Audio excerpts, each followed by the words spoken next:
네. 안녕하세요. 제 수업 처음 들으시는 분 손 한 번만 들어주시겠어요? 꽤 많네요. 1기도 같이 들으시는 분. 대부분 다 들으시는구나. 네, 그러면은, 일단, 소개는 생략을 할게요. 소개는 생략을 하고, 오늘 첫 시간이라서, 좀 할 말이 많이 있어서, 그래서 그런 것들에 대한 내용을 좀 중심으로 전달을 드릴 거니까, 참고를 하시고, 오늘 100점에 100분 쓰기가 힘드셨죠? 그죠? 3년차 이상이신 분 손 한 번만 들어주시겠어요? 네, 알겠습니다. 다음 주부터는 제가 학원 측에 얘기를 해서 일단 10분 정도를 더 늘릴게요. 5시 50분부터 시험 보시는 걸로 해서 10분 정도 더 해서 110분, 네, 110분으로 한번 시험을 보시고 답안을 제가 한번 검토한 뒤에 10분 정도가 더 필요하면 더 땡기고 아니면은 110분으로 고정을 해서 한동안 진행을 하다가 뭐 1순환의 시간이 100분에 좀 힘들 것 같으면 계속 그렇게 진행을 하고 그게 아니면 이제 100분으로 좀 다시 줄여보는 방향으로 설정을 하도록 하겠습니다. 오늘 문제 같은 경우가 많이 어려웠을 거예요. 이제 기출 문제 자체의 난이도가 생각보다 많이 있고 그리고 특히 1순환에서는 이제 앞에 회차들을 중심으로 보게 될 텐데 앞에 회차를 공부를 안 하시는 분들도 생각보다 많이 있으시거든요. 그래서 앞에 회차, 그러니까 1순환이 이제 한 16회 정도까지 보게 될 건데 그때까지의 문제가 사실 글쓰기 연습을 하기에는 훨씬 좋은 문제들이 많고 문제 분석과 목차 작성을 제대로 하는 문제들이 많이 구성이 되어 있어요. 그래서 그것들을 좀 충분히 연습을 하시면 좋을 것 같고요. 그리고 오늘 답안을 이제 대략적으로 봤는데 원래 스터디 같은 경우는 제가 미리 와서 답안을 다 채점이나 이런 거 다 보고 하는데 요거는 이제 시간이 조금 부족한 게 있어서 오늘 문제 같은 경우는 사실 목차만 보면 어느 정도 채점이 다 돼요. 목차만 보면 목차에서 어느 정도 채점이 되는 문제들로 구성이 되어 있었고 그리고 채점은 제가 다시 다 해서 다음 주에 드리는 걸로 일단 하겠습니다. 자, 그래서 일기를 대부분 들으시기 때문에 요 내용은 일단 대략적으로 그냥 생략을 할게요. 그래서 혹시 단가만 들으시는 분들은 그 일기 1회차 영상은 샘플로 유튜브에 올라가니까 그걸로 이제 같이 보시면 될 것 같아요.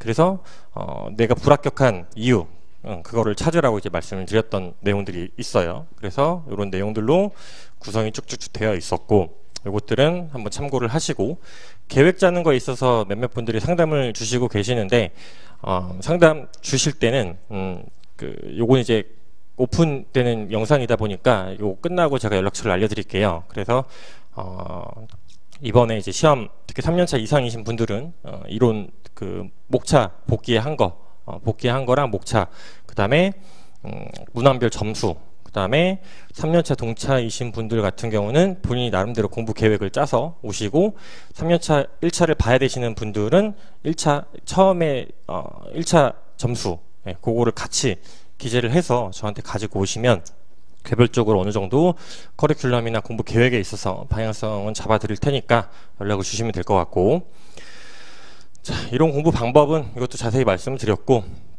기출문제가 제일 중요하다라고 계속 강조를 드리고 있죠. 시중에 다른 강사님들도 기출문제를 많이 하시지만 기출문제에 대한 분석과 그거에 대한 고민 이런 것들은 제가 어느 누구보다도 제일 많이 고민을 했었고 답안도 마찬가지. 그래서 그거를 많이 좀 활용을 하시면 좋을 것 같아요. 그리고 답안 작성하는 거 스터디나 순환 이런 내용들이 되어 있고 일단은 문제 분석하는 거에 대해서 대략적으로만 다시 한번 말씀드릴게요. 자,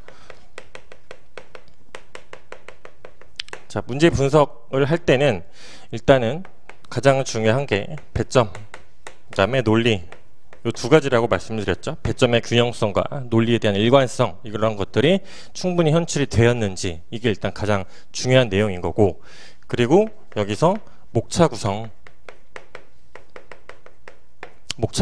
역시 요것들을 끌고 가서 배점에 적절하게 균형성을 가지고 물어본 거에 답을 했는지가 가장 중요한 내용이에요. 물어본 거에 대한 답을 했다라는 거는 목차가 하나라도 더 많이 있어야 된다는 얘기입니다. 그것들을 항상 머릿속에 기억을 하시고, 목차를 짤 때 여러분들이 오픈북은 해도 상관이 없어요. 오픈북은 3기까지 해도 전혀 상관이 없습니다. 4기 중반까지 하셔도 돼요. 그런데 목차에 대한 고민과 생각을 한 것과 그렇지 않은 것들은 4기에서 그게 달라져요. 예. 빠르면 3기에 그게 나타나긴 하는데, 이번 시험에서도 많이 그 수업을 답안지를 꾸준히 내셨던 분들을 대상으로 했을 때는 합격률이 많이 높게 나온 편이거든요. 예. 그래서 답안지로 항상 얘기를 해야 되고, 내가 알고 있는 게 말로 표현을 하던 답안지로 현출이 돼야 정확히 알고 있는 겁니다. 그거를 두루뭉술하게 얘기를 하는 거는 답안지에 그게 표출이 안 되는 거기 때문에 그거를 항상 명심해 두시고, 그래서 목차 구성에 대한 연습, 이런 것들이 기출문제에서 이루어지게 될 거고, 특히 제 거 이제 기출문제집을 이건 사셔도 돼요. 이거는 사셔도 되는데, 근데 하나 좀 당부의 말씀을 드리고 싶은 거는, 미리 문제를 예측해서 그 예시 답안을 외워서 하지 마라. 예. 목차 고민을 본인이 하셔야 돼요. 제 목차 답안을 보니까 미리 공부를 해 오신 분들이 몇몇 계시는 것 같은데, 그거는 자기 게 아니에요. 예. 실제 시험은 절대 예시 답안과 똑같이 쓸 수가 없습니다. 절대 그렇게 못해요. 그래서 제가 주로 강평하는 내용들은 내용적인 측면에 대해서 어려운 부분들은 제가 설명을 드리긴 하지만, 문제와 그 다음에 목차에 대한 고민, 그래서 두세 가지의 방향성을 항상 제가 같이 언급을 드릴 거예요. 그럼 그 중에서 어떤 것들을 선택을 해야 되느냐, 있어 보이는 걸로 절대 선택을 하시면 안 됩니다. 더 좋은 퀄리티 좋은 목차를 선택하는 게 아니라, 본인 지금 현재의 수준에서 생각할 수 있는 목차, 빠르게 처리할 수 있는 목차를 선택하는 게 무조건 첫 번째 기준입니다. 그래서 그거를 반드시 명심해 두시고, 예시 답안에 있는 것들은 제가 제 수업이나 간평을 처음 들으시는 분들이 그 형태의 논리를 사실 쓸 수가 없어요. 예. 그래서 그거를 미리 외워왔다고 해서, 물론 이제 예시 답안 형태로 이제 썼기 때문에 점수 자체는 좋을 수 있겠지만, 그거는 본인의 점수가 아니다. 그거를 좀 명심해 두시고, 스터디도 마찬가지예요. 스터디도. 그래서 그것들을 좀 명심해 두시고 좀 접근을 하시면 좋을 것 같아요. 그러면 예습은 어떻게 하느냐? 제 거 이제 기출문제집을 보실 때 최대한 예시 답안과 목차는 보지 마세요. 예시 답안과 목차는 보지 말고, 너무 궁금해 미치겠다 그럼 보셔도 돼요. 봐도 되는데, 내가 여기 와서 그 문제가 이제 출제가 됐잖아요. 그러면 본인이 생각한 목차와 제가 제시한 목차를 비교를 해서 본인이 정하셔야 되는데, 답안을 다 외울 수가 없잖아요. 그렇게 절대 이론을 공부하시면 안 돼요. 그렇기 때문에 내가 생각해서 쓸 수 있는 목차로 고민을 하셔서 그걸 답안지에 현출하는 게 목표입니다. 답안지에. 예. 책을 보고 의의 같은 거 못 읽었으면 보고 쓰란 얘기예요. 보고 써도 되는데, 중요한 거는 문제 분석을 얼마나 했냐, 목차를 얼마나 고민을 했냐, 이게 가장 중요한 거예요. 이게. 그래서 엊그제 일요일날 합격자들 제가 인터뷰 영상도 쭉 찍었는데, 다 대부분이 하는 얘기가 그거였어요. 목차에 대한 고민. 그리고 그것들에 대해서는 제가 학원에서 이제 편집을 해서 아마 올려줄 것 같긴 한데, 기본서 회독 자체가 중요할 수도 있지만 그렇게 중요하진 않습니다. 기본서 회독 자체는. 기본서는 어떻게 공부를 하시면 되냐면, 첫 번째 기준이 문제예요. 문제를 가지고 거기 나왔던 논점들이 있을 거예요. 그 논점을 찾아서 그때 가서 기본서를 발췌독하시거나,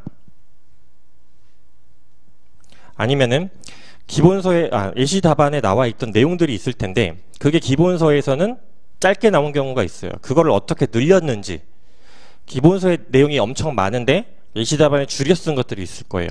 그걸 어떻게 줄였는지, 그 과정이 일단 첫 번째고요.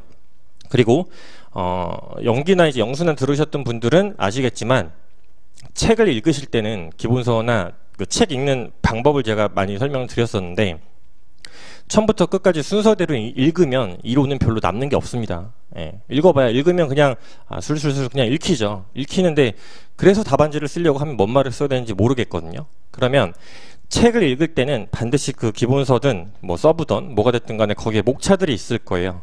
그 목차에 대한 답을 찾아서 읽으셔야 돼요. 그 목차에 대한 답만 찾아서. 예, 이렇게 하는 거에 대한 공부법은 제가 개발한 건 아니고, 요새 유튜브 이런 데 보면은 많이 나와 있는데 대부분 뭐 사시나 행시 이런 사람들이 많이 활용을 하는 방법이에요. 저는 수험생 때 많이 활용을 했었었는데 요새 유튜브를 보니까 다 비슷하게 하더라고요. 그래서 그 방법이 틀리지 않았다라고 저도 생각이 들어서 대략적으로 말씀을 드린 거고, 그래서 목차에 대한 답을 찾아서 읽고, 그리고 내용이 많잖아요. 그럼 내용 중에서 키워드를 뭔지 못 찾는 분들이 상당수 많이 있어요. 그러면 첫 번째로는 불필요한 문장을 먼저 지우세요. 불필요한 문장을 먼저 지우고 핵심 문장만, 이 목차에서는 이 얘기를 하고 싶은 문장 하나만 찾으세요. 하나만 찾고 그 문장에서 중요한 단어들이 있을 거예요. 그게 키워드가 되겠죠. 키워드라고 하는 거를 좀 어렵게 생각하실 수 있는데 그 말을 빼고 목차에 대한 답이 안 되면 안 되는 거예요. 그 말이 결국에 핵심적인 그 말을 하고 싶어서 한 거기 때문에 그거를 잘 눈여겨보시고, 그 다음에 문장을 지우실 때 접속사를 잘 보시면 돼요. 접속사. 앞에서 어쩌고저쩌고 얘기하고 그리고 나왔으면 부연 설명이겠죠. 그러나예요. 그러나. 그럼 앞에 내용은 다 불필요한 거예요. 그러나가 중요한 거죠. 그렇죠. 그러므로, 따라서 그 부분들을 먼저 읽으시고 거기서 목차에 대한 답을 찾아서 읽으시라. 그게 일단 첫 번째 말씀드리고 싶었던 내용이고, 그래서 문제 분석을 하는 과정과 목차 구성하는 게 결국에 그런 것들로 드러나게 되어 있어요. 그거를 좀 잘 기억을 해 두시길 바랍니다. 그래서 기출문제를 하실 때는 정말 꼼꼼하게 잘 기억을 하셔야 되고, 그리고 기출문제를 보실 때는 기출문제의 내용에 너무 집착하지 마세요. 내용에 집착하지 마시고 그 부분에 대한 암기는 나중에 하나씩 쌓아가야 되는 거고, 그러면 복기를 하실 때 암기해야 될 것들은 뭐냐? 예시 답안에 나와 있는 것들 중에서 의의가 첫 번째입니다. 예시 답안에서 나와 있는 의의는 일단 그걸 먼저 외우기 시작하시면 돼요. 그래서 의의를 제외하고, 그러니까 예시 답안에 나와 있는 의의를 제외하고 그 해당 논점에 관련된 의의들이 또 있을 거예요. 어차피 까먹어요. 어차피 까먹는데 걔네들을 미리 한 번, 두 번 외워두고 안 외워두고의 차이가 나중에 누적성이 달라지기 때문에 먼저 바로 시작하시란 얘기예요. 그래서 그거를 일단 먼저 말씀을 드리고, 예시 답안 자체의 내용을 절대 외우시면 안 돼요. 실제 시험에서 그걸 쓰기 힘들다고 했어요. 나중에 쌓아가실 거예요. 조급해하지 마시고. 자, 그래서 내용들을 이제 봤을 때 PPT 자료를 기준으로 해서, 자, 문제 1번부터 시간이, 강평 시간이 이것도 살짝 빠듯해요. 지금 드리고 싶은 말씀들은 많이 있긴 한데, 그리고 하나만 더 말씀을 드리면, 이 순환 말고도 스터디 문제도 그제 이제 합격자 인터뷰를 하다 보니까 다 공통적으로 문제가 너무 어렵다, 그 얘기를 너무 많이 해주셨거든요. 해줬는데, 그래서 뭐 어쩌라고가 아니라 그분들이 다 공통적으로 했던 얘기는 뭐냐면, 문제가 어려워서 실제 시험은 그렇게 어렵게 느껴지지 않았다예요. 그리고 저는 점수를 굉장히 짜게 줍니다. 그래서 과락을 맞지 않는 거를 일단 목표로 삼으세요. 그게 보통 합격자의 비율과 얼추 비슷해요. 비슷하고, 특히나 이론 같은 경우가 스터디에서 나오는 점수와 실제 시험 점수 차이가 많이 난다라는 얘기를 많이 들으셨을 텐데, 제 거는 뭐 그렇게 크게 차이는 안 나요. 높으면 높았지 절대 낮게는 잘 안 나옵니다. 올해 말고 이제 작년 같은 경우가 특히 그랬어요. 작년 같은 경우에서도 과락을 넘긴 답안들이 상당수 많이 있었기 때문에 그거에 대한 기준은 제가 좀 꼼꼼하게 볼 거니까 그거를 먼저 명심해 주세요. 그리고 여러분들이 반드시 가져가셔야 될 거는 뭐냐면, 제가 문제 분석하고 목차 구성하는 순서와 논리 있죠. 그거를 본인 걸로 체화시키는 게 가장 중요한 겁니다. 이 기출문제에서. 어떠한 생각을 갖고 어떻게 목차를 짰는지, 그거가 최우선이에요. 복귀할 때도 그게 우선이에요. 그게 우선이고, 그래서 그러면 나는 목차를 이렇게 쓰기는 힘드니까 다른 목차로 좀 구성을 해봐야겠다 해서 그런 목차들로 구성을 해보시고, 그거에 대한 고민과 생각을 계속해서 하셔야 돼요. 그게 쌓여야 됩니다. 그게. 그렇지 않으면 이론은 공부가 너무 많아져요. 너무 많아지고 다 외우게 됩니다. 결국에 나중에. 시간이 부족하니까. 그렇게 하시면 절대 안 늘어요. 물론 합격할 수 있어요. 그렇게 해서도 암기를 해서 합격할 수도 있지만, 채점이 작년과 같은 이론 과락률이 나오게 되면 그때는 합격하기 힘들어요. 제 기준은 다 거기가 있어요. 이론과락이 생각보다 많이 나왔던 해들도 몇 해 있었거든요. 몇 번 있었는데 실무과락에 좀 가려져서 그런 것들이 있었고요. 작년이 이론과락이 좀 많이 높았던 해였어요. 그래서 자, 문제 분석할 때 문제 분석의 순서는 첫 번째 아까 배점의 균형성이라고 했었잖아요. 첫 번째가 서술어예요. 서술어. 순서는 그래서 서술어를 먼저 찾아요. 배점을 보고 서술어를 먼저 찾아요. 그리고 큰 배점을 먼저 나누고 그 다음에 나누는 게 목적어예요. 목적어를 가지고 그 다음에 소 배점을 나누는 거고 그 다음에 주어. 이 순서예요. 한번 따라가 보세요. 배점이 이게 40점이죠. 원 문제는 50점입니다. 원래 문제는 50점을 써야 돼요. 50점을 쓰기 힘들죠. 자, 그러면 여기서 이 문제에서 특히 기출문제에서 가장 많이 나오는 채점평 중에 하나가 뭐냐면 물어본 거 쓰란 얘기예요. 물어본 거.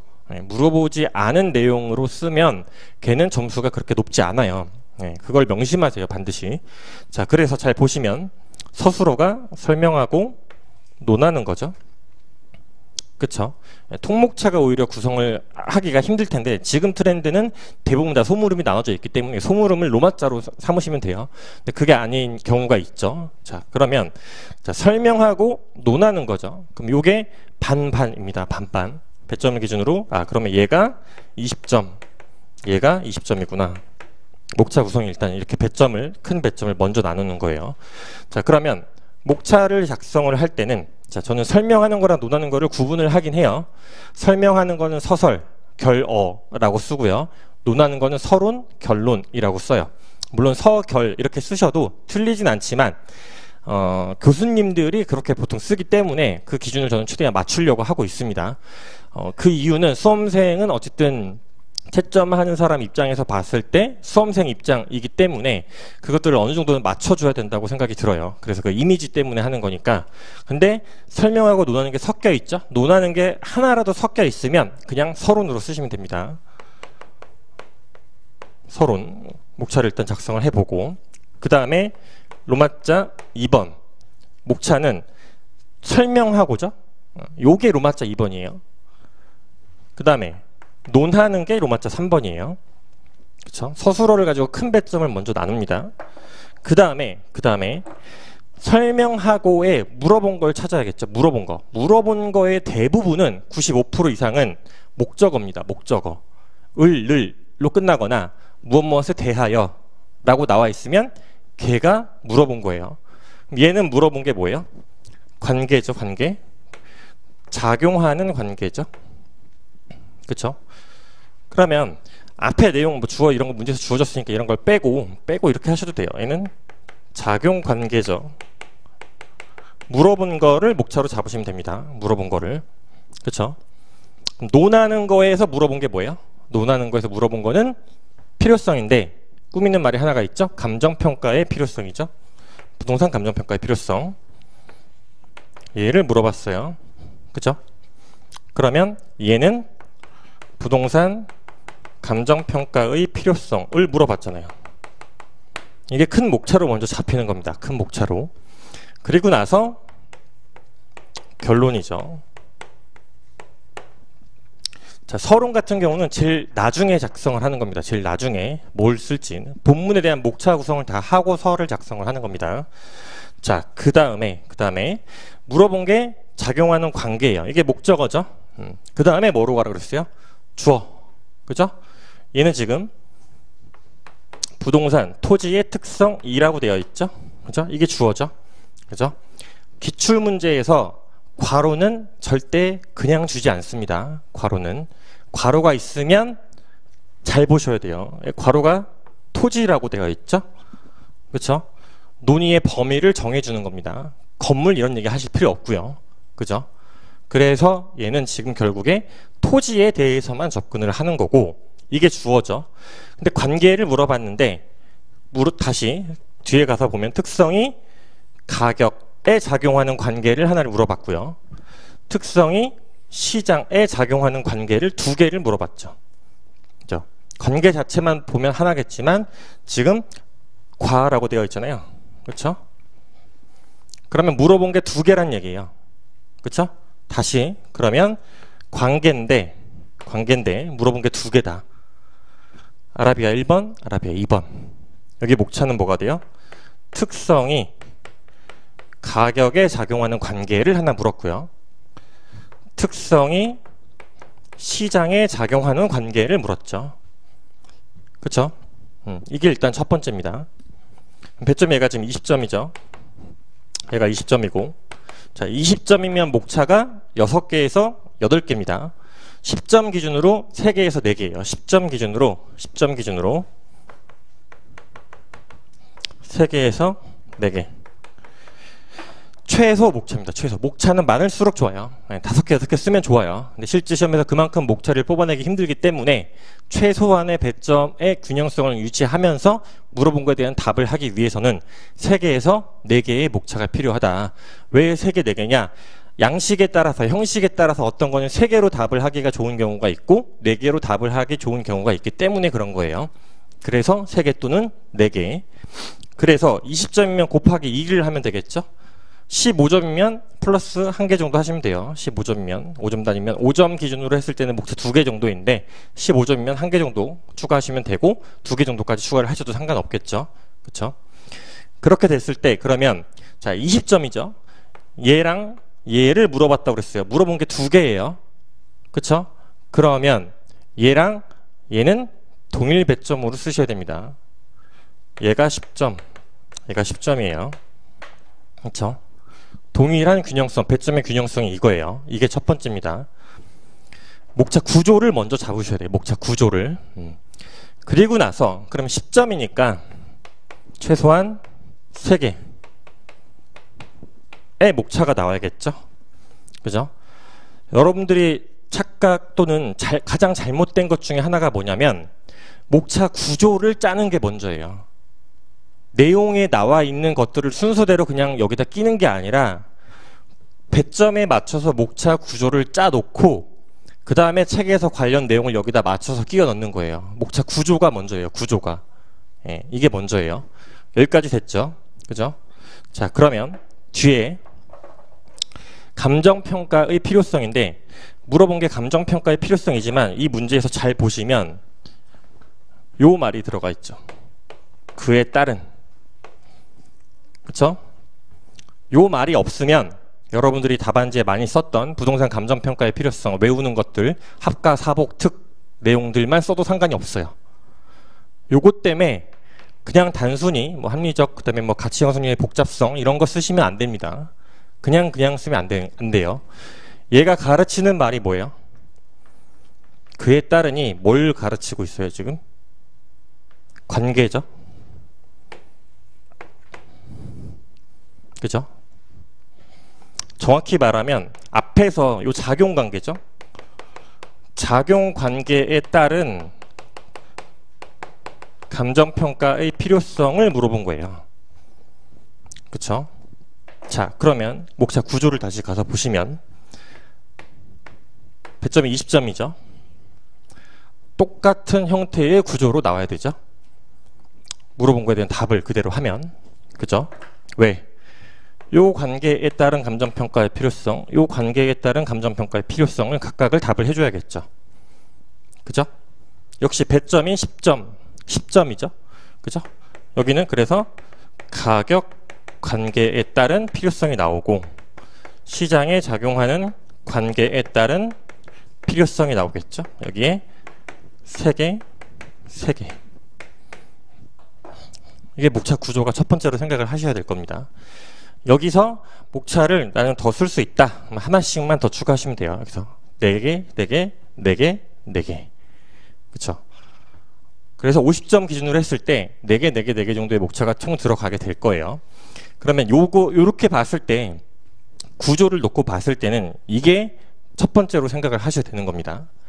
근데 만약에 배점이 50점인데 내가 목차가 3개 이상이 생각이 안 날 수가 있죠. 그쵸? 그러면은 배점을 기준으로 해서 많게는 20%, 적게는 10% 정도를 잡으시고 여기 사이에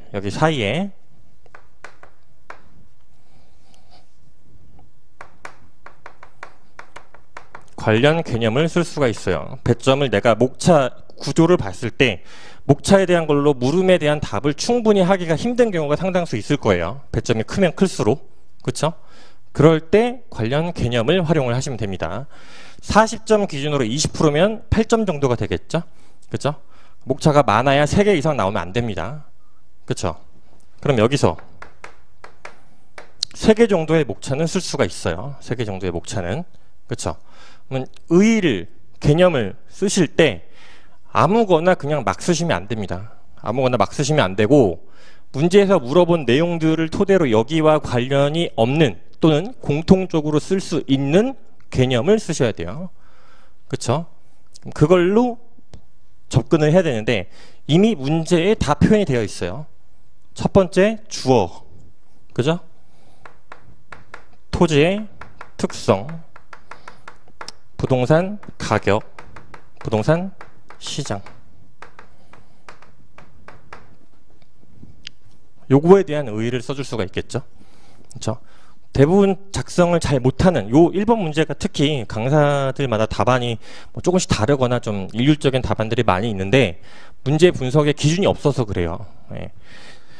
여기 관련 개념의 토지 특성, 그래서 관련 의의에다가 여러분들이 보통 많이 실수하는 게 뭐냐면 자연적 특성 4개, 인문적 특성 3개의 의의를 다 쓰고 있어요. 예, 그러면 안 됩니다. 그거는 물어본 게 아니죠. 토지의 특성을 물어보는 문제가 아니잖아요. 관계를 물었지. 그죠? 그걸 절대 실수하시면 안 됩니다. 그렇기 때문에 관련 개념에서 토지 특성을 그래도 나는 조금 더 중심적으로 보여주고 싶다. 그러면 요거 2개를 빼고 토지 특성 중에서 자연적 특성, 인문적 특성 2개로 목차를 나눠서 보여주실 수도 있지만 그 이상의 목차를 빼서 활용하는 거는 그렇게 좋진 않아요. 왜냐면 목차가 하나라도 많으면 여기에 그만큼 배점을 썼다는 얘기거든요. 그렇죠? 물어본 거에 대한 충분한 답을 하지 않은 결과 여기를 4쪽을 썼다고 하더라도 여기 점수는 많이 줘야 4.5점이에요. 5페이지를 써도. 그럼 그 문제는 무조건 과락이겠죠. 그죠? 왜 물어본 거 답을 안 했으니까. 물어본 거는 관계를 물었고 감정평가의 필요성을 물어봤잖아요. 그거에 대한 답들이 목차가 하나라도 더 많아야 된다는 얘기예요. 그래서 제가 아까 얘기했던 이 문제 같은 경우는 목차만 보면 다 채점이 어느 정도 가능하다. 예. 다른 문제도 오늘 마찬가지였어요. 자, 그러면 여기서 목차에 대한 고민을 할 때 어떤 것들을 먼저 생각을 해야 될지를 생각을 해야겠죠.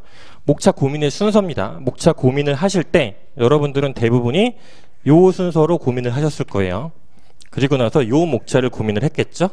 예. 이렇게 하면 이건 망합니다. 잘못하면. 중요한 게 뭐냐? 얘랑 연결이 되느냐예요. 왜? 작용관계에 따른을 물어봤기 때문에 앞에서 한 얘기와 뒤에서 한 얘기가 연결이 안 되고 있으면 이거는 논리적으로 일관성이 없는 답안이 된다라는 얘기예요. 그렇죠? 그러면 목차 고민의 순서는 이렇게 가야 됩니다. 자, 첫 번째. 자, 여기서도 목차 자체는 구체적으로 드러나는 게 좋아요. 이런 형태의 문제 같은 경우는. 즉 다시 말하면 목차를 자연적 특성이 부동산 가격에 작용하는 관계, 이렇게 하나만 잡았으면 그거는 답안을 읽어봐야지 알죠. 목차가. 그죠? 또는 부중성으로 인해서 가격에 작용하는 관계, 요것도 사실은 읽어봐야 돼요. 그쵸? 이해되시죠? 그러면 여기서 물어본 게 뭐라고요? 작용 관계를 물었다고요. 요게 목차에 나와줘야 돼요. 무슨 관계가 나와줘야 된다고요. 근데 얘는 특성이 가격에 작용하는 관계를 물었죠. 그러면 요 내용 자체는 정답이 없습니다. 목차 표현을 했냐 안 했냐가 중요한 거예요. 그래서 고정성으로 인한 위치 가격화라는 목차를 일단 생각을 한 거예요. 요건 정답이 아니에요. 다르게도 생각을 할 수 있는데 중요한 거는 뭐냐? 특성이 나왔고 가격, 위치 가격화라는 게 나왔죠. 관계잖아요. 어떻게 됐다라는 게 목차가 나왔죠. 그죠? 그러면 요거는 답안을 크게 읽지 않아도 고정성 내용을 썼겠고, 그래서 뭐가 어떻게 돼서 가격이 위치 가격 관계 또는 현상을 나타낼 수 있다라는 내용이 나왔겠죠. 굳이 안 읽어보지 않아도. 그쵸?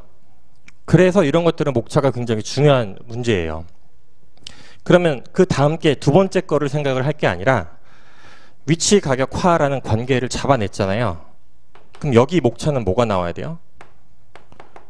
위치 가격화에 따른 감정평가의 필요성이 나와야 되는 거죠. 그쵸? 물어본 거 연결을 시켜야 되니까. 이렇게 먼저 고민을 하셔야 돼요. 그런데 잘 보시면 뒤에 것만 놓고 봤을 때 감정평가의 필요성이라고 목차를 잡았죠. 근데 여기 앞에서도 똑같은 형태로 가게 되면 뒤에가 다 감정평가의 필요성밖에 안 나오죠. 그럼 또 읽어봐야 되잖아요. 그쵸? 그럼 여기에 뭔가를 설명을 목차와 위치 가격화라는 것처럼 더 꾸며주는 말이 목차로 드러나면 좋다는 거죠. 이것도 뭐가 들어가든 정답이 있는 건 아니에요. 위치 가격화에 따른 현황 감정평가의 필요성이라고 하던가 위치 가격화에 따른 지역 분석의 필요성 이런 식으로 접근을 할 수 있다는 거죠. 뒤에 감정평가의 필요성은 강론의 모든 내용들이 다 녹아 들어가 있는 거고 특성과 가격, 시장 얘기는 사실 총론의 한 80%를 차지하는 내용이란 말이에요. 그래서 이 문제는 2년차가 더더욱 쓰기 힘들고 전체 총론과 강론을 거의 아울러서 전체를 다 묶고 있는 거나 다름이 없어요. 그래서 목차를 보면 끝나는 얘기예요. 예. 내용이 읽히면 읽힐수록 틀린 내용이 작성될 확률이 매우 높습니다. 예. 그래서 고정성으로 인한 위치 가격화 얘기가 나와 있고 위치 가격화에 따른 뭐 현황 감정 평가의 필요성 이런 식으로 이 뒤에 무언가를 만들어 주란 얘기예요. 이거에 대한 목차 고민이 필요한 거죠. 그렇죠? 여기서 이제 좀 더 한 단계 더 들어가서 생각을 해보면 고정성 했어요. 여기 3개로 했는데 목차를 4개까지 좀 더 균형성 있게 잡고 싶다. 그러면 자 고, 부, 영, 개를 일단 생각을 할 수가 있겠죠. 여기서 뭐 용병사로 할 수도 있겠지만 하고 싶은 말이 뭐냐면 자연적 특성 4개와 인문적 특성 3개를 모두 다 보여줄 필요는 없다는 얘기예요. 균형에 맞게만 말이 되는 것만 넣어주면 되는 거예요. 배점, 목차 구조를 짠 거에 맞춰서. 그죠? 그랬을 때 자연적 특성 2개, 인문적 특성 2개가 가장 균형성은 있겠죠. 예.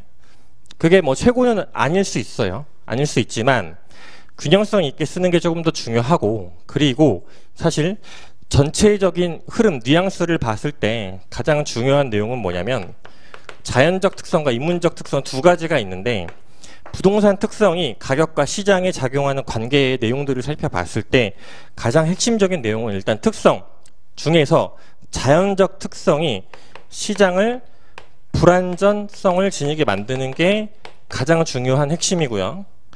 그래서 부동산 가격은 적정한가를 모른다. 그래서 감정평가가 필요하다. 라는 논리가 들어가야 돼요. 얘가 적정해요. 그럼 감정평가 필요 없죠. 그죠? 이게 큰 논리예요. 총론에서. 그렇기 때문에 여기서 인문적 특성은 주로 자연적 특성을 완화시키는 역할을 하게 됩니다. 완화시키는 역할을. 그래서 이 자연적 특성에도 불구하고 인문적 특성이 있기 때문에 그래서 연결되는 애들이 나오게 되는 거거든요.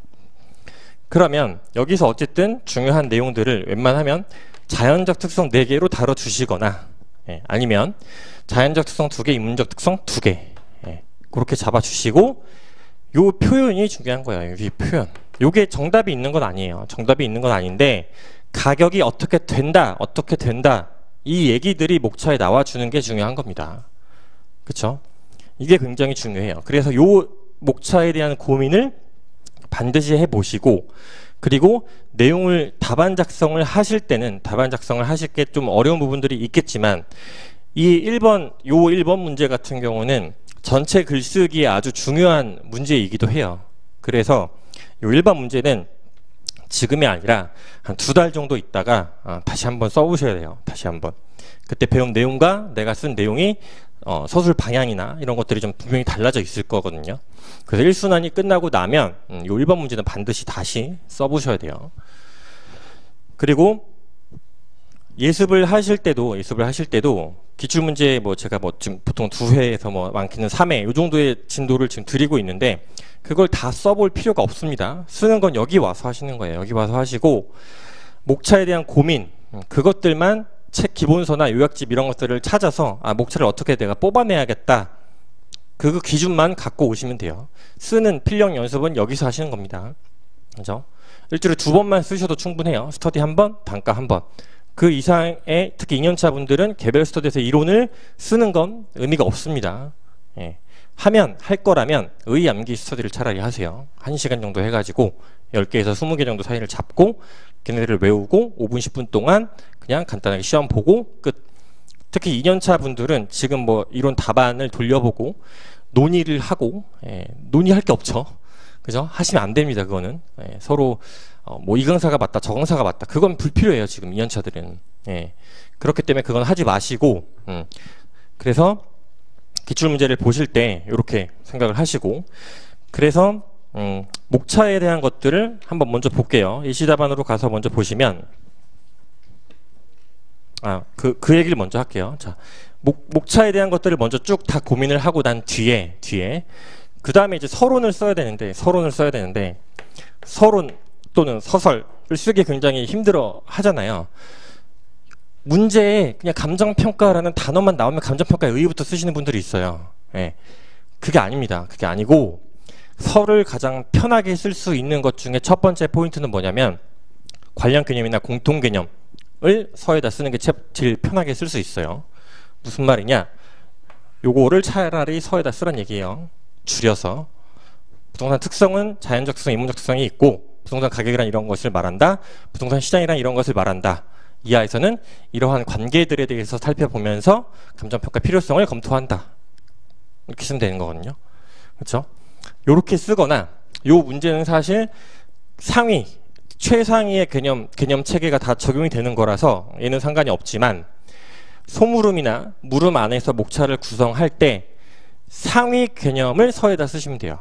상위 개념을. 그래서 개념 체계가 굉장히 중요하거든요.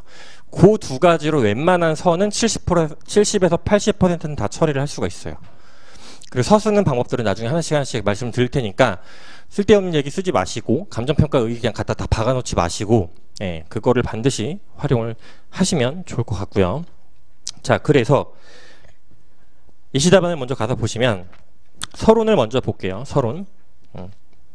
어떤 것들을 썼는지, 그러니까 관련 의의를 쓰실 때 문제 안에서 쓸 수 있는 의의들을 배점에 맞게서 조절해서 쳐내거나 아니면 줄여 쓰거나 요게 일단 첫 번째 기준이라고 했어요. 자, 그래서 40점 같은 경우가 뭐 100% 적용이 되는 기준은 아니지만 40점을 기준으로 했을 때 서는 10줄, 30점을 기준으로 했을 때는 8줄, 2줄씩 줄이면 돼요. 20점을 기준으로 했을 때 6줄, 10점을 기준으로 했을 때는 이제 개설이라고 보통 쓰는데 뭐 4줄 정도. 요게 그냥 평균적인 양이에요. 거기서 플러스 마이너스 한 줄에서 2줄 정도는 상관이 없고요. 결론은 6줄에서 8줄 사이. 40점 같은 경우가 8줄, 나머지는 보통 6, 7줄 정도로 저는 처리를 하거든요. 20점이면 뭐 한 4줄, 5줄 정도. 근데 간혹 보다 보면 본문의 내용과 목차는 굉장히 적은데 결론을 갑자기 12줄을 쓴다든가 그렇게 하시면 안 됩니다. 결론은 지금 다른 거 하지 마시고 결론은 본문에서 썼던 내용 중에 가장 핵심이 되는 문장을 그냥 요약해서 쓰는 거, 그걸 일단 첫 번째 기준으로 삼으세요. 다른 얘기 하지 마시고. 그리고 간혹 뭐 서브의 형태들이 보통 여기서 뭐 추가, 뭐 관련 논점 이런 거 쓰는 서브들이 많이 있는데 물어본 거 아니기 때문에 그런 거 쓸 필요가 전혀 없습니다. 관련 논점을 굳이 생각해서 또 쓸 필요가 없다는 얘기죠. 그죠? 여기서 특히 감정평가의 필요성과 관련해서 여기서 혹시나 답안을 그건 아직 안 읽어봤는데 직업윤리 썼다. 불필요합니다. 감정평가의 필요성이 나왔다고 해서 직업윤리 반드시 쓸 필요도 없고, 그죠? 그래서 이 결론에서는 앞에 작용 관계가 더 궁금할까요? 감정평가의 필요성을 묻고 싶었을까요? 당연히 뒤에 거겠죠? 그죠? 그럼 여기서 강조하는 형태로 한 번 더 가시면 돼요. 이래서 이러한 내용들이 있었으니까 감정평가는 필요하다 라고 하셔도 되고, 그리고 제가 몇 개 이제 강조하는 내용들이 있는데, 자, 총론에서 총론, 그 다음에 강론. 여기서 말하는 강론은 그냥 감정평가론을 저는 얘기를 합니다. 총론에서는 다양성, 변동성, 요 키워드를 반드시 기억해 두세요. 어떤 문제가 나오든 간에 요 단어를 활용하면 총론은 다 쓸 수 있습니다. 다 말이 돼요. 두 번째, 강론에서는 네 가지입니다. 신뢰성, 객관성, 공정성, 합리성. 요 네 가지는 뭐냐? 실무 기준 머릿말에 보면 나와요. 실무 기준을 만든 이유가 이자 목적이에요. 그래서 각각의 원칙들과 예들을 다 정해 놓은 거고 올바르고 합리적으로 감정평가하기 위해서 된 거다라는 거죠. 여기 결론에서 뭐 쓰면 돼요? 이러이러한 관계들에 따라서 달라지기 때문에 공정하고 객관적인 감정평가가 요구된다. 더 중요하다. 필요성이 요구된다. 이런 식으로 서술을 하면 되겠죠. 그죠? 그래서 서랑 결에서 너무 힘을 지금 빼지 마세요. 기출문제 하실 때. 특히 예시답안에 나와 있는 서, 결은 각각의 여러 가지 형태들 중에서 일부들을 제가 보여드리는 형태로 제시를 한 거지 그렇게 쓰라는 얘기가 아닙니다. 실제 시험장에서 2년차 분들을 기준으로 했을 때 특히나 욕심을 내서 뭐 관련 이슈를 엮어서 쓰시는 분들이 있는데 엮어지지가 않아요. 그렇게 쓰시면. 네, 그건 최대한 하지 마시고 웬만하면 개념, 서에 대해서 잠깐만 한 번만 더 말씀을 드리면 서 쓰실 때 첫 번째가 이제 개념, 체계 요거를 이용을 하는 거예요. 공통 개념을 쓰거나 상위 개념을 쓰거나 네, 이게 첫 번째입니다. 두 번째가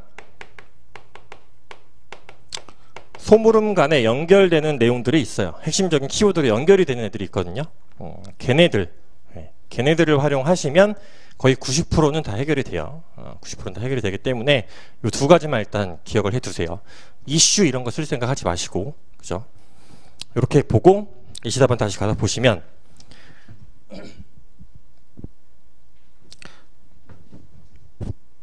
자, 목차를 먼저 볼게요. 목차. 이것도 내용을 보실 때 순서대로 읽을 게 아니라 이렇게 읽으셔야 돼요.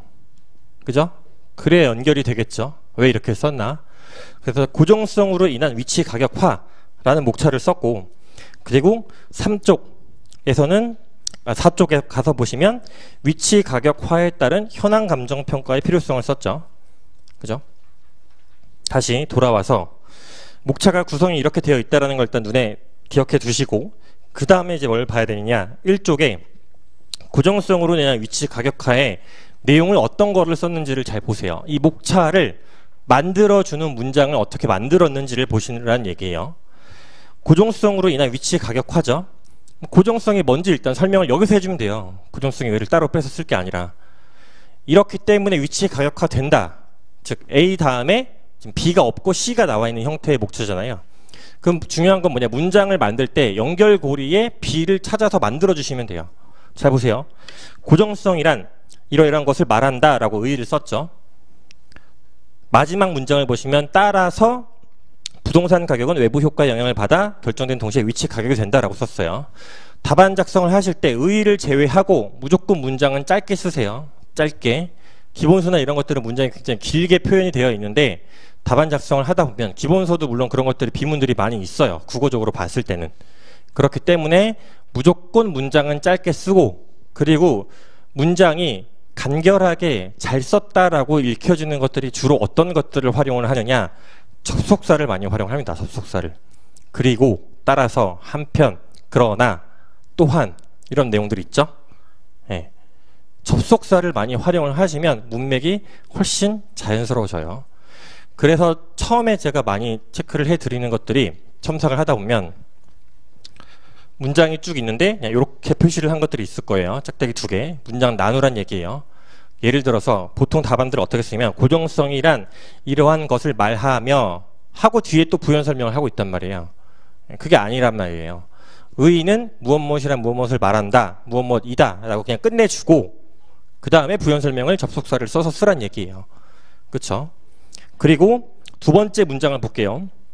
고정성이 이동시킬 수 없다는 것을 말한다라고 했으니까 그 결과 부동산은 인접 부동산과 주위 환경의 영향을 직접적으로 받게 된다. 움직일 수가 없으니까 주위 환경의 영향을 받게 된다라는 거를 하나 만들어 준 거고, 주위 환경의 영향을 받으니까 외부 효과의 영향을 받아서 위치 가격이 된다라고 서술을 한 거죠. 그쵸? 그러면 요 내용들은 만들어 써야 되는 게 맞지만 요 내용들이 사실 어디에 나와 있냐면 여러분들이 기본서에서 처음에 봤을 때 토지의 특성, 자연적 특성 안에 의의들이 있을 거고, 거기에 보통 어떤 내용들이 나와 있어요?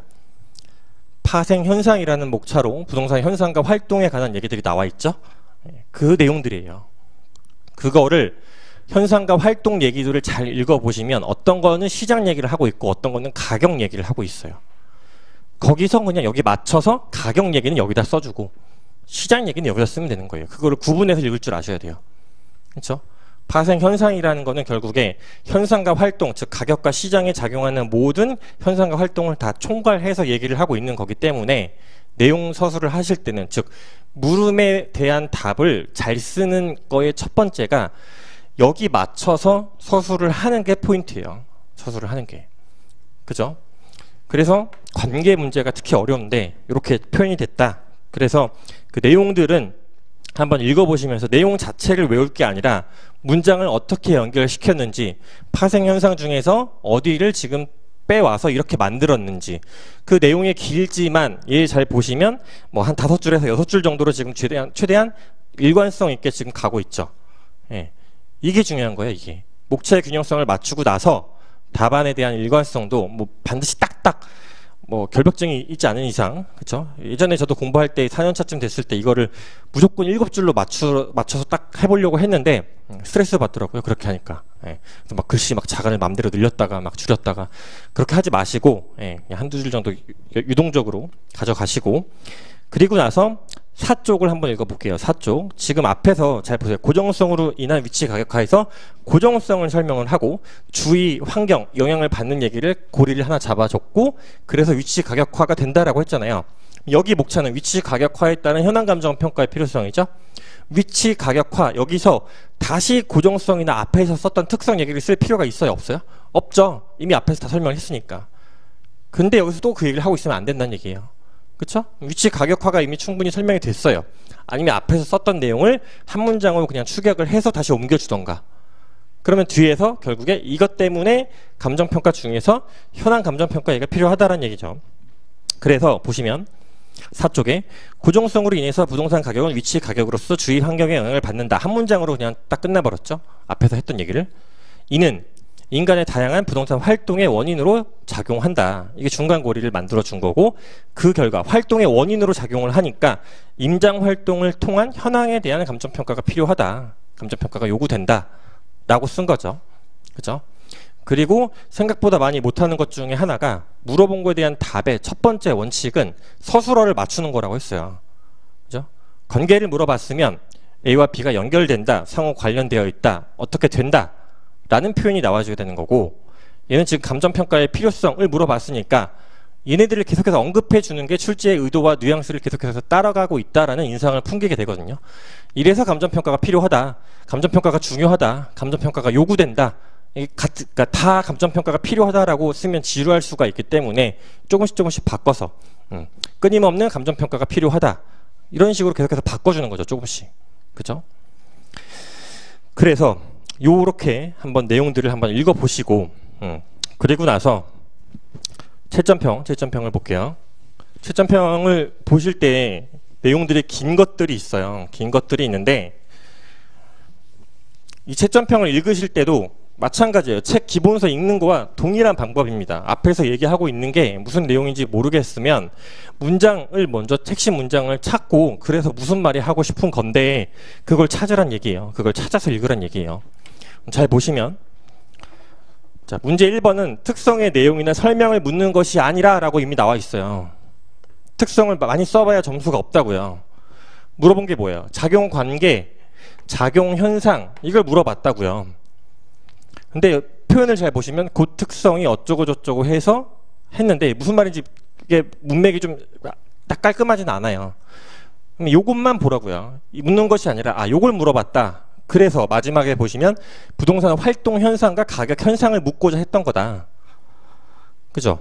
작용 관계, 작용 현상이 결국에 부동산 활동 현상과 가격 현상을 묻고자 했던 거다. 이거를 어떻게 꾸몄냐? 그래서 보시면 특성이 공급과 수요의 어떠한 작용과 기능을 해서, 이거는 가격과 관련되어 있겠죠.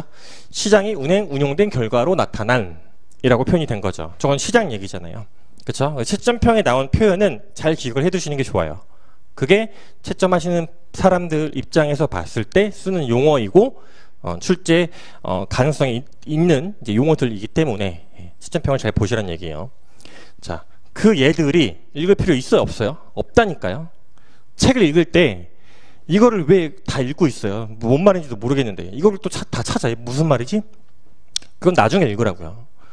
예시를 들었잖아요. 여기까지 문장이 필요가 없죠. 그죠? 특성의 내용 설명만을 잔뜩 했기에 혼이 났다. 내용 설명만 주구장창 하고 있었다 라는 거죠. 글씨는 왜 그렇게 개발세발인지 평가절하된 일은 절대 없었으니 오해 없기 바란다. 악필이신 분들에 대한 얘기인데 영향은 있습니다. 대략적으로 봤을 때 있어요. 무슨 말이냐면 악필 자체 문제보다 안 읽히는 것들이 있어요. 그러니까 글씨 본인이 악필이라고 생각하시는 분들을 가지고 오시는데 심한 악필을 제가 많이 봤었기 때문에 그렇게까지 악필은 안 보였어요. 아까 저렇게 봤을 때도 큰 악필은 안 보였어요. 다만 글씨가 좋지 않으면 간격을 좀 일정하게 하고, 그 다음에 줄이 있잖아요. 답안지 줄 위쪽에 맞추지 말고 아래쪽에 좀 맞춰 쓰세요. 아래쪽에 답안지 줄이 이렇게 있잖아요. 가운데보다 여기 아래쪽 있죠? 여기에 맞춰 쓰면 여기에 공간이 좀 두고 쓰게 되면 정갈해 보여요. 그리고 안 고쳐지면 어쩔 수 없긴 한데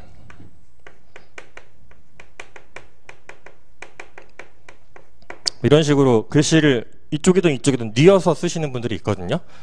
읽기 힘듭니다. 읽기는 읽지만 읽기 힘들어요. 이런 것들은 좀 지양하시고 하지 않으셨으면 좋을 것 같고. 자, 그 다음에 얘기 나온 김에 그러면 답안 작성을 할 때 내용에서 이 넘버링 있죠? 1번 어쩌고 저쩌고, 2번 어쩌고 저쩌고, 3번 어쩌고 저쩌고, 이거는 웬만하면 하지 마세요. 하지 말라는 얘기는 채점평에 나와서 그런 거예요. 나와서 무슨 말이냐면 이걸 직접적으로 언급을 하진 않았지만 대학교 리포터가 아니다. 개괄식 답안을 쓰지 말라는 얘기가 채점평에 나와요. 서술형 답안이기 때문에 이렇게 쓰지 말고 어떻게 쓰는 게 좋겠냐? 첫째, 둘째, 셋째 이렇게 쓰란 얘기예요. 그죠? 그래서 저는 요거는 굳이 안 쓰는데 뭐 안 고쳐지면 어쩔 수 없고요. 그 다음에 꺽쇠, 따옴표 있죠? 웬만하면 하지 마세요. 키워드라고 표시를 하는 부분이 원래 들어갈 수 있는데 첫 번째로 키워드가 틀릴 수가 있습니다. 여러분들이 생각하는 키워드와 채점자가 생각하는 키워드가 다르면 오히려 인상이 좋지 않죠. 그리고 두 번째, 주어에다가 꺽쇠를 그렇게 많이 하는데 하지 마세요. 주어에다가 뭐 고정성은 어쩌고저쩌고 하는데 고정성에다 이렇게 꺽쇠하고 쭉 쓰는데 답안이 굉장히 지저분해 보입니다. 그건 웬만하면 하지 마시고, 그래서 답안지가 어쨌든 데코레이션이 돼야 돼요. 그래서 깔끔하게 보여야 되고, 그리고 답안지를 볼 때도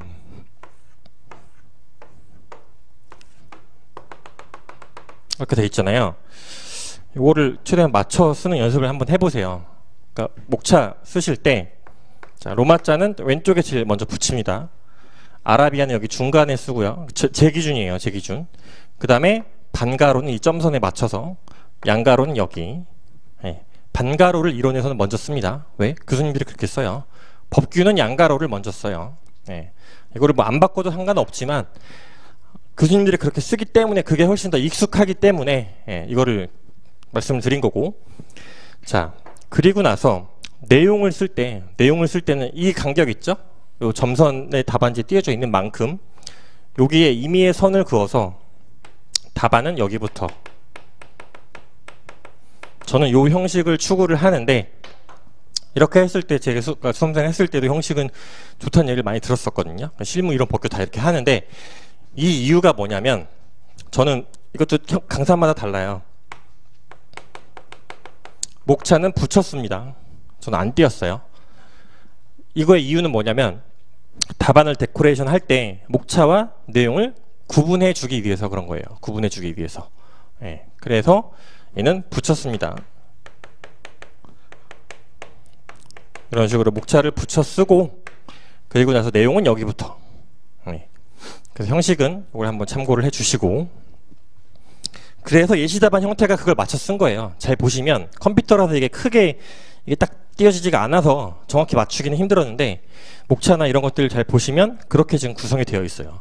목차가 내용보다 조금이라도 앞에 있게, 예, 그래야 목차가 좀 더 잘 들어올 수가 있어서 그래서 일단 이렇게 작성을 한 거다 라고 보시면 될 것 같고요. 5분만 쉬었다 하겠습니다. 5분만. 네.